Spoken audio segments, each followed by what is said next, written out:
final pay-per-view of 2024, one of the best years in MMA.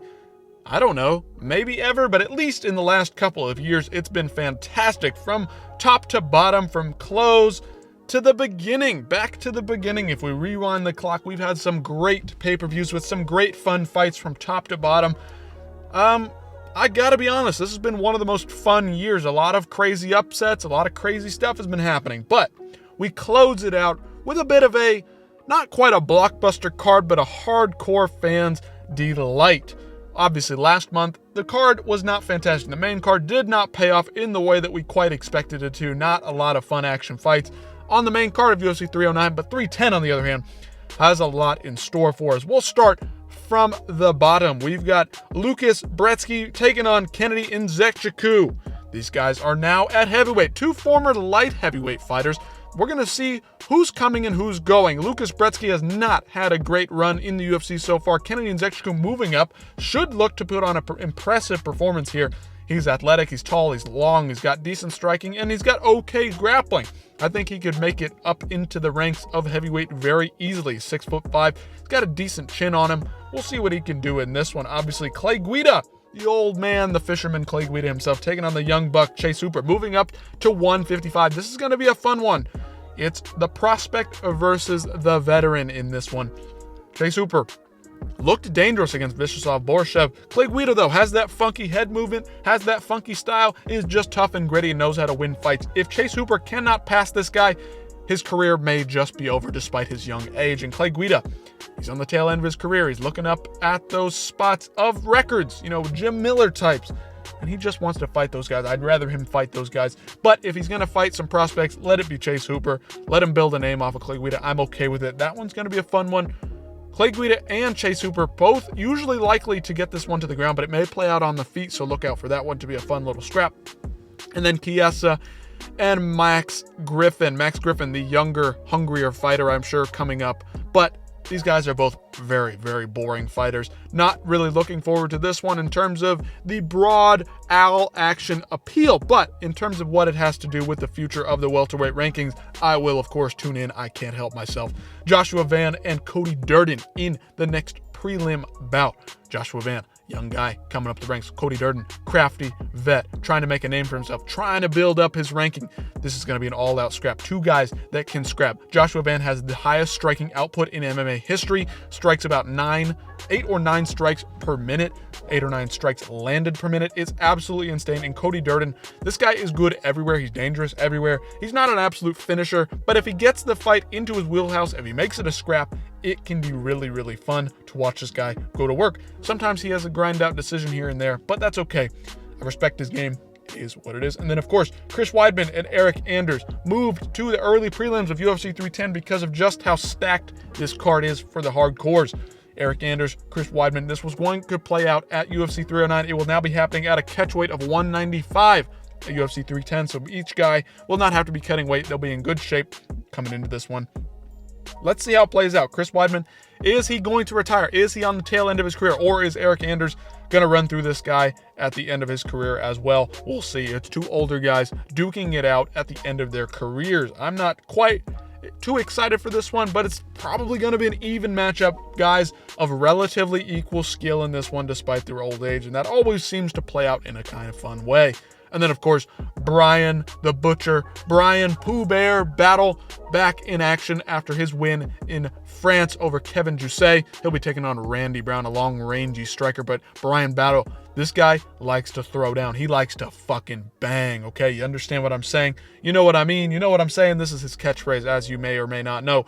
But this guy is an all-action warrior. He will tuck his chin and go to work. That's what he did against Kevin Jousset, and he got the win over a much more technical striker.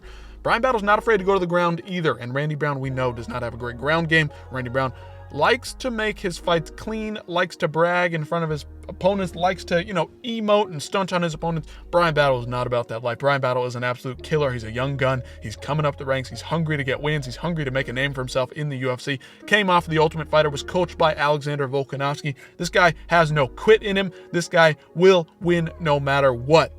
Okay, so we move on to one of the biggest fights of the entire card. Aljamain Sterling, Movsar Evloev, 2 top 5 guys in the featherweight rankings. Whoever wins this likely will be in a title eliminator bout if this is not a title contender, #1 contender bout already. Of course, this is on the prelims.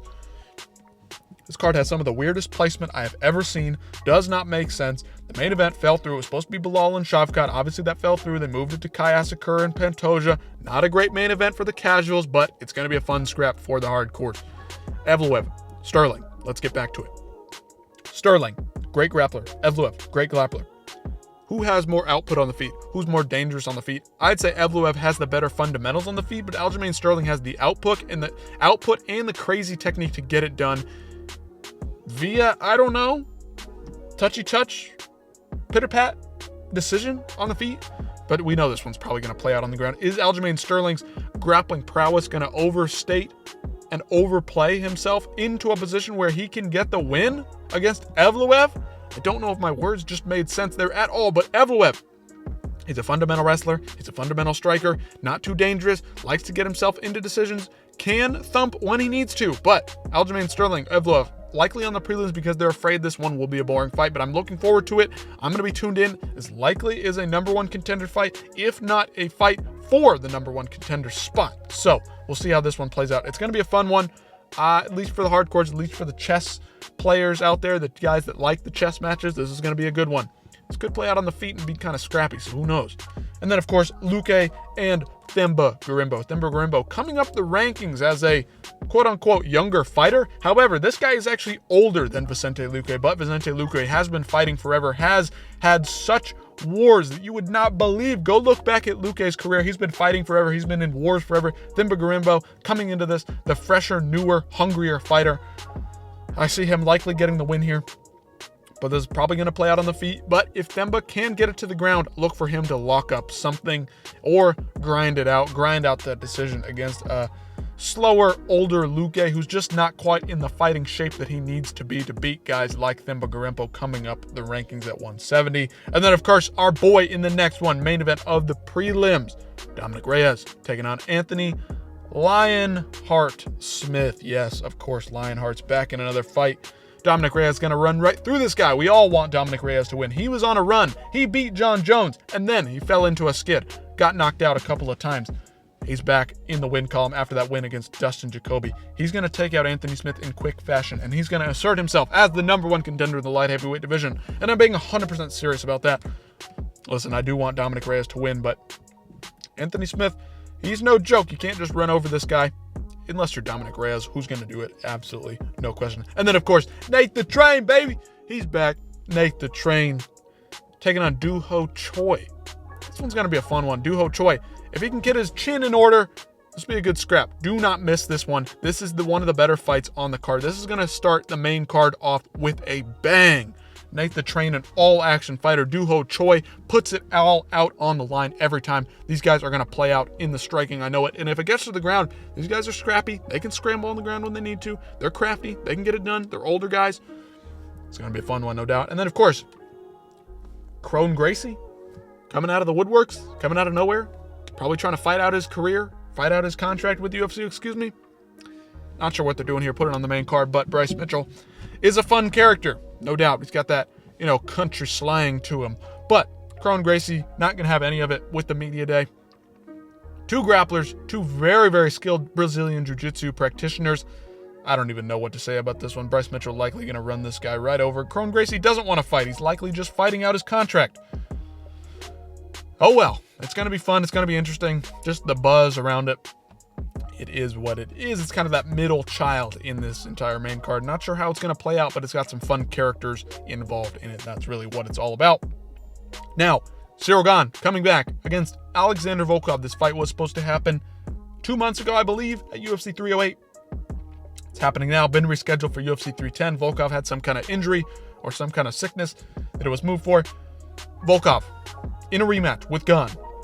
This guy's got to get it done, okay? Tired of seeing Gane. He's not committed to the fight game. He's filming movies. He's playing video games. He's playing soccer, playing basketball. Now, I know he's a great athlete. I know he's a technical striker. I know he's great on the feet, dangerous on the feet. But Volkov, please just take this guy down and sub him in a round. Please do it. Volkov, he's got the hair. He's got the aura. He's the Giga Chad now. He's coming back. He's putting on muscle. He's a totally different breed of fighter than he was before. We need to see him get back to the top and get the title shot that he has deserved all along. The title shot that has been eluding him all along. He needs it now. Please, Volkov, make this an interesting fight. Don't let Cyril Gane pick you apart and dance around you for 3 rounds. Make something happen in it. And then, of course, undefeated versus undefeated. The unfinishable, the unbreakable, the all-time great Shavkat Rakhmonov. I say that as hyperbole, but this guy has 18 fights, 18 finishes. It's like nothing we've ever seen before. He'll be taking on Ian Gary in a 5-round co-main event #1 contender fight. Shavkat had no reason to take this fight. He was supposed to be fighting Bilal for the belt. Then he was rumored to be fighting somebody else for the interim belt, but yet now here he is fighting in a #1 contender fight. He did not need to take this fight at all, whatsoever. Did not need to take this fight against a dangerous Ian Gary on the feet. Ian Gary, though, these guys both have fought Wonder Boy. These guys have both, no, wait, what am I saying? Shavkat Rakhmonov coming off of that win over Wonder Boy, last December. Ian Gary coming off of that win against who? MVP. 2 technical strikers, that's what I'm trying to get across. They both fought really technical strikers. One of them had to resort to the ground game to finish MVP because he was getting outstruck on the feet. Shavkat was not really getting outstruck on the feet, but decided to take down Wonder Boy because it was the easiest way to get a submission, and he did just that. He finished Wonder Boy. Both guys fought Jeff Neal. One of them had a boring fight with Jeff Neal. That's Ian Gary. Could not do anything to Jeff Neal. Meanwhile, Shavkat beat the absolute shit out of Jeff Neal. Did he take some licks in it? Yes, which showed that Shavkat is a little bit hurtable at times, but ultimately Shavkat got the job done, finished him in the 3rd round. This is going to be fun. This is very interesting, very intriguing. This is must watch for MMA fans. 2 undefeated guys. Whose O is going to go? Both guys stepping up on late notice to fight a striker predominantly in each other, but Shavkat just has more tools. He's more dangerous. He's got abilities everywhere. He's great everywhere. Ian Gary showed off the ground game in the MVP fight, but MVP is no grappler. I can't stand Ian Gary. He's too much. He's getting kicked out of gyms left and right. Was training at Killcliff, then training in Brazil, now training in Thailand. This guy, there's something wrong with him. If he gets the win, whatever, good for him. But Shavkat, this may be the first murder you see in the cage. But who knows, Ian Gary could surprise us, could throw some kind of crazy kick and knock him out. Man, I'm excited for this one. Arguably more so than the main event. But Kai Asakura, coming in from Ryzen over there in Japan, coming across in his first fight, in his debut fight, will be taking on Alessandro Pantoja in the main event. 125 world title fight. Kai Asakura has heavy hands. He's got great ground and pound. He uses the knees on the ground to devastating effect, but yet he cannot use those in the UFC right now. It's an absolute travesty. They should move back to the Pride rules. UFC, please do it. Please make it happen. Alessandro Pantoja, though, has been running through the gauntlet at flyweight. However, Steve Erceg did piece him up, and I believe Steve Erceg did edge him out in that fight. I believe Steve Erceg beat Pantoja in that fight back in May, but Pantoja beat Brandon Moreno, beat Brandon Royval, beat Steve Erceg. This guy's run through nearly everyone in the top 10 of the flyweight division. This guy is crazy good, okay? On the ground, on the feet, this guy's dog tough. You cannot finish him. I'm not sure he has even been finished, okay? Can Kai Asakura put hands on him and get him out of there? Or can he submit him? I'm not so sure. Kai Asakura is very talented. He really does deserve this fight. He's one of the best flyweights outside of the UFC, and he's coming in to make a debut in a world title fight. It's huge. He's not going to be scared of the publicity. He's not going to be scared of the crowd. He's not going to be scared of the pressure. He's got 14 million followers on YouTube or something like that. It's crazy the numbers this guy brings. Can he become the first Japanese world champion? I don't know. I truly don't. I could break this fight down further, but I will not. Just a preview of the fights for you. Let me know what you're most excited for on this card. Early prelims looking pretty solid. Some good matchups. Prelims gonna be fun. And of course, the main card is absolutely hit or miss, if I do say so myself. Let me know what you guys think about the whole thing in the comments down below, and I'll see you in the next one.